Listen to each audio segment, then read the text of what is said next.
Episode के शुरू में एक पुलिस ऑफिसर को दिखाया जाता है जो अपनी बेटी से बात कर रही होती है और उसे बताती है कि उसकी बर्थडे पर उसके पापा नहीं आ सकेंगे क्योंकि कोर्ट ने उन्हें यहाँ आने से मना किया है। उसके बाद उसे कॉल आती है और उसे ये कहा जाता है कि रॉयल मिंट ऑफ स्पेन में कुछ लोगों ने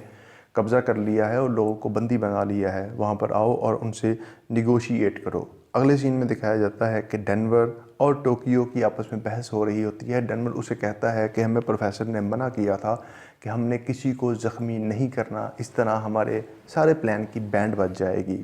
इसके बाद दिखाया जाता है कि प्रोफेसर टोक्यो से बात करता है और उसे ये बात समझाता है कि अपने गुस्से पर काबू रखो, अगर तुम इसी तरह की गलती बार बार करती रही और खुदा न खास्ता वो पुलिस वाला जो ज़ख्मी हुआ है अगर उसकी जान चली गई तो हमारा सारा प्लान ख़राब हो जाएगा। इसके बाद दिखाया जाता है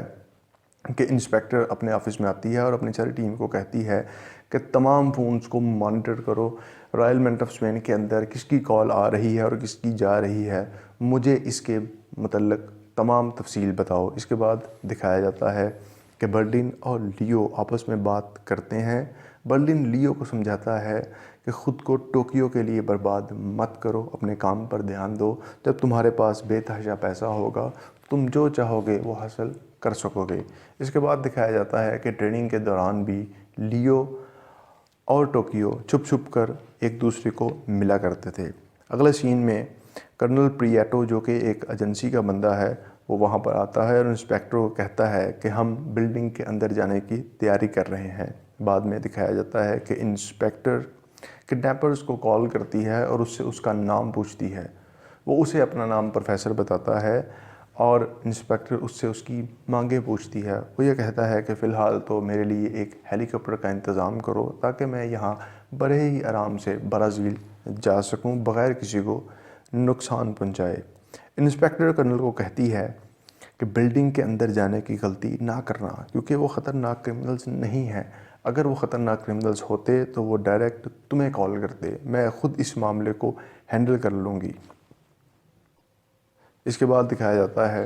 कि वो लोग ट्रेनिंग के दौरान आपस में बातें कर रहे होते हैं और ये प्लान बना रहे होते हैं कि पैसा आने के बाद यानी चोरी करने के बाद वो जो पैसा हासिल करेंगे वो उस पैसे से क्या करेंगे।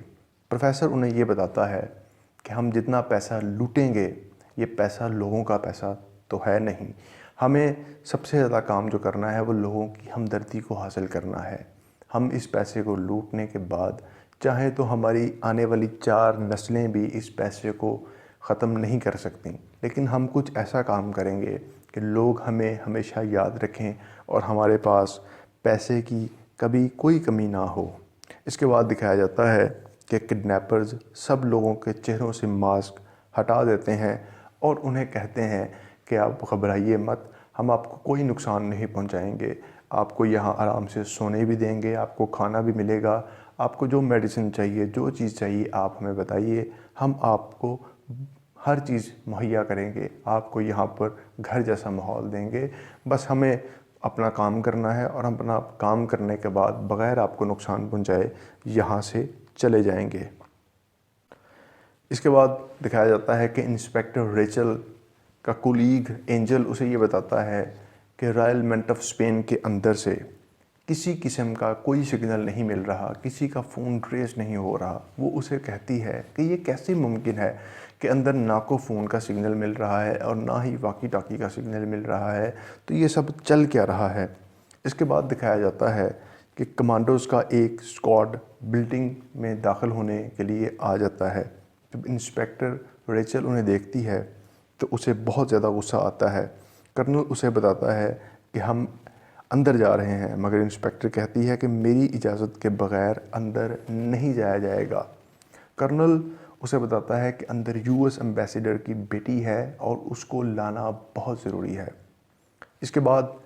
एक सीन दिखाया जाता है कि ट्रेनिंग के दौरान प्रोफेसर अपनी टीम को ये बता रहा होता है कि वो इस लड़की जो कि यूएस एम्बेसडर की बेटी है इसको लेने के लिए पुलिस अंदर दाखिल होगी और जब पुलिस अंदर दाखिल होगी तो तब हमें क्या करना है। यानी ये दिखाया जाता है कि इस सारे मामले की पहले से ही वो प्लानिंग कर चुके होते हैं। इसके बाद दिखाया जाता है कि प्रोफेसर जो सारे मामलात को कैमरे के ज़रिए देख रहा होता है वो अपनी टीम को बताता है कि पुलिस का एक स्क्वाड اندر داخل ہونے کی کوشش کر رہا ہے اور برلن اپنی ٹیم کو کہتا ہے کہ چلو سب ریڈی ہو جاؤ۔ اس کے بعد دکھایا جاتا ہے کہ وہ تمام لوگوں کو اپنے جیسا ہی لباس پہناتے ہیں اور ان سب کو کہتے ہیں کہ اب تم نے ہمارے ساتھ کوآپریٹ کرنا ہے، اگر ہماری بات مانو گے تو زندہ رہو گے، اگر نہیں مانو گے تو اپنا نقصان کرو گے۔ اس کے بعد اگلے سین میں دکھایا جاتا ہے کہ لیو یو ایس ایمبیسیڈر کی بیٹی سے میڈیا کو لائیو کال کروا رہا ہوتا ہے اور وہ یہ کہتی ہے کہ اندر آنے کی غلطی مت کرنا، ہمیں ابھی تک کسی نے کوئی نقصان نہیں پہنچایا، ہمارے کپڑے بھی سیم کڈنیپرز جیسے ہی ہیں اور ہمارے چہروں پر بھی ان کے جیسے ہی ماسک ہیں، انہوں نے ہمیں نقلی ہتھیار پکڑا رکھے ہیں اور یہ پہچاننا بہت مشکل ہے کہ ہاسٹیج کون ہے اور کڈنیپر کون ہے۔ اگر تم لوگ اندر داخل ہوئے تو ہم سب کی جان کو خطرہ ہے۔ اس کے بعد دکھایا جاتا ہے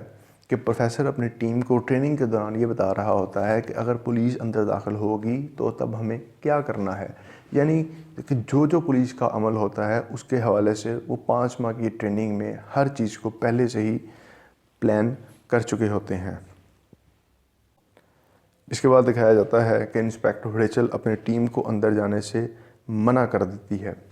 اگلے سین میں دکھایا جاتا ہے کہ کڈنیپرز وہاں پر کام کرنے والے کچھ لوگ جن کو ہاسٹیجز ہوتے ہیں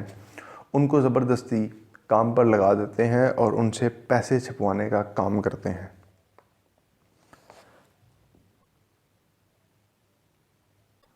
ان کو یہ کہا جاتا ہے کہ تم نے دن رات بار بار شفٹ چینج کر کے صرف ایک ہی کام کرنا ہے اور وہ یہ ہے کہ پیسے چھاپتے جاؤ، چھاپتے جاؤ، چھاپتے جاؤ، چھاپتے جاؤ، جب تھک جاؤ دوسرے لوگ پیسہ چھاپیں، جب وہ تھک جائیں تو تم پیسہ چھاپو، تم نے مسلسل 20 گھنٹے مسلسل پیسہ چھاپتے ہی جانا ہے، پیسہ چھاپتے ہی جانا ہے۔ آخر کے سین میں دکھایا جاتا ہے کہ انسپیکٹر قریب کے ہی ایک کافے میں جاتی ہے اور وہاں پہ کافی پیتی ہے۔ وہ کیفے والے سے پوچھتی ہے کہ کیا تمہارے پاس چارجر ہے، میں نے گھر اپنی بیٹی کو کال کرنی ہے، اور ساتھ ہی دکھایا جاتا ہے کہ اس کے بالکل بغل میں بیٹھا پروفیسر ہوتا ہے اور وہ اسے کہتا ہے کہ میرا فون لے لیجئے، اور اس کے ساتھ ہی دوسری قسط کا اختتام ہوتا ہے۔